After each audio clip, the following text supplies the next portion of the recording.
Hey, good day and welcome to Midas Letter Live.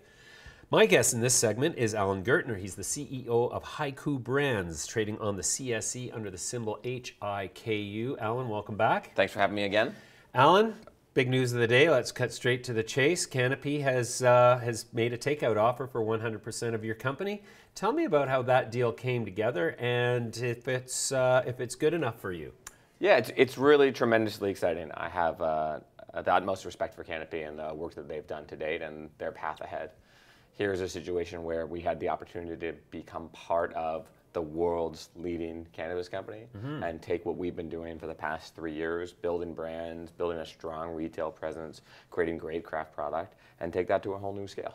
Yeah, you bet. So I found it interesting because Hiku was part of a tie-up with WeedMD, which has now been terminated. But in the process, you have acquired Tokyo Smoke. Right. And that's always been interesting to me because that was originally sort of sponsored by Afria and Vic Neufeld, and so now it's ended up in the Canopy camp, and that's kind of interesting. But so what is the main attraction of Hiku at this point for Canopy? Yeah, that's a great question. I think one thing we have at Hiku that's incredibly valuable is a really strong team. We've been lucky to put together a group of individuals that I think are a rarity in the cannabis space. Strong, focused, great experience that's incredibly relevant to the world of CPG, incredibly relevant to the world of retail. Ultimately, I believe retail will be the key to success in legalization. It will be the opportunity to talk to consumers, help them understand brands, help educate them about legalization, and we can help Canopy do that even better. Yeah, you bet. The valuation struck everybody in my immediate circle as spectacularly generous. And so was that a requirement of on your part in order to sort of shake loose from the WeedMD transaction, or was that more just a case of Canopy not wanting to have to deal with repeated increased offers? No, we've worked very hard to do what's right for our shareholders, and we're lucky to be in a situation where we feel like we delivered tremendous value, and we still have a lot of value left on the table that we believe we can add to Canopy. So is Hiku going to remain Hiku, or is it going to be folded into the Tweed Main Street or one of the other brands? I think it's still early days, and we're working through all of that, but Canopy believes in the value that the brands that Hiku has created. If you think of Tokyo Smoke and Doja and Vanderpop and Maitri, we have some leading brands in the space that we think fit incredibly well into the Canopy portfolio. Okay. And so there's a chance to bring those brands to a larger audience. Sure. Some of our audience might not be familiar with those brands, so if you wouldn't mind, can you just give me a quick overview of each of them and what their product line is? Sure. So we have Tokyo Smoke. That's our most retail-focused brand. The brand started in Toronto by my father and I. We have Doja, a brand focused on the Okanagan and the incredible cannabis product that comes out of the Okanagan.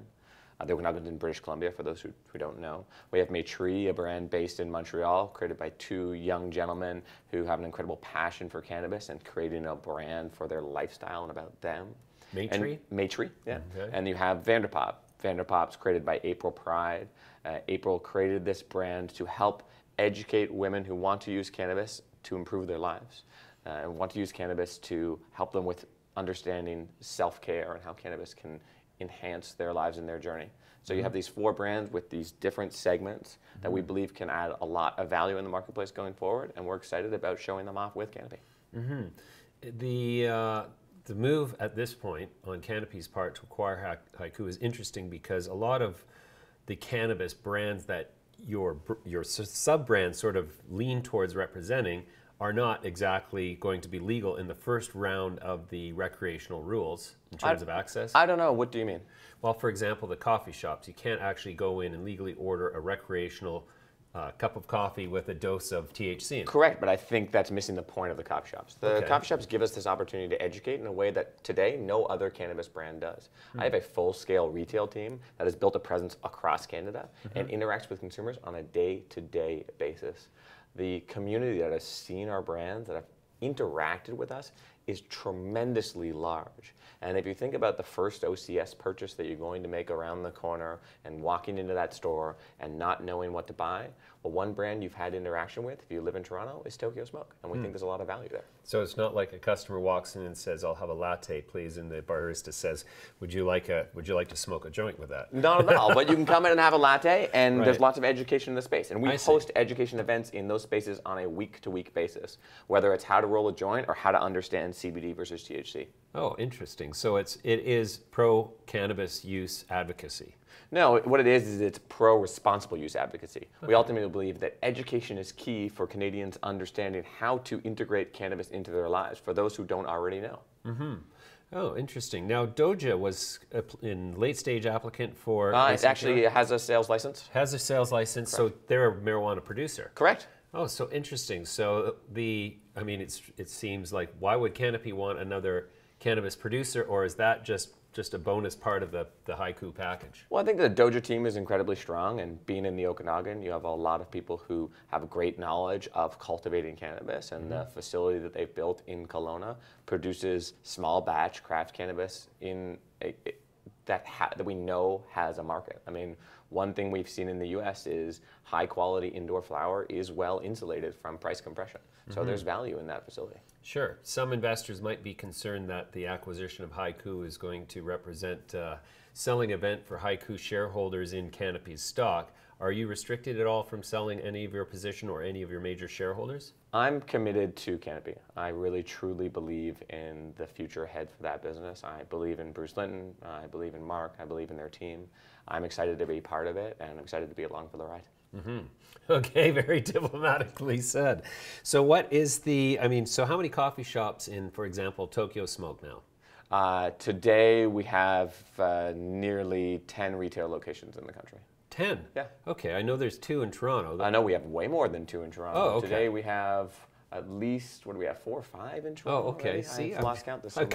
I got to get out to these things more often. We have one just around the corner from here. Oh, is that right? Yeah. Okay. Where exactly? So we have one in the Assembly Food Hall. So that's right. in the 111 Richmond in the Google I building. will come by and have coffee. Great, I would love that. Yeah. Okay. So then, I guess from an outsider looking in, the obvious advantage for Hiku and its shareholders is now you've got access to the largest capital pool in the cannabis space in the world.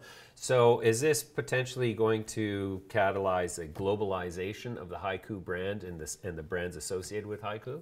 I've said since day one that someone in this movement will be Starbucks. Someone will be the definitive modern retail player. We sometimes forget that Starbucks played an incredible role in educating the masses about a boutique coffee experience, about a third wave coffee experience. We think someone will do the same with cannabis. This gives us the opportunity to make sure that we deliver on that thesis and that the definitive modern retail player comes out of Canopy. It strikes me as a overt sort of contradiction that one would try to associate cannabis in a coffee shop. Coffee is a stimulant and very much a kind of a, it's more of a psychological tool for people on their way to work, for people getting their day going, whereas cannabis is kind of like at the other end of that scale. It's to wind down the day and take the day to a different place, psychologically, arguably. Yeah. But again, there are all kinds of applications for use of cannabis in between that I'm not really paying tribute to. I have two major points to make on this. One, the beauty of a coffee shop is a place of community, and it gives you this opportunity to educate a community and build a safe space for people to talk about cannabis. Legalization is happening, and it happens to 100% of Canadians. So to give 100% of Canadians the chance to engage and talk in a safe space is powerful, and I think a coffee shop serves that purpose very well. Second thought is coffee is also a psychoactive. It's an adopted psychoactive that is part of our lives, that we've come to understand its use and understand how it can play a role. And I believe the same thing will ultimately happen with cannabis. Fascinating.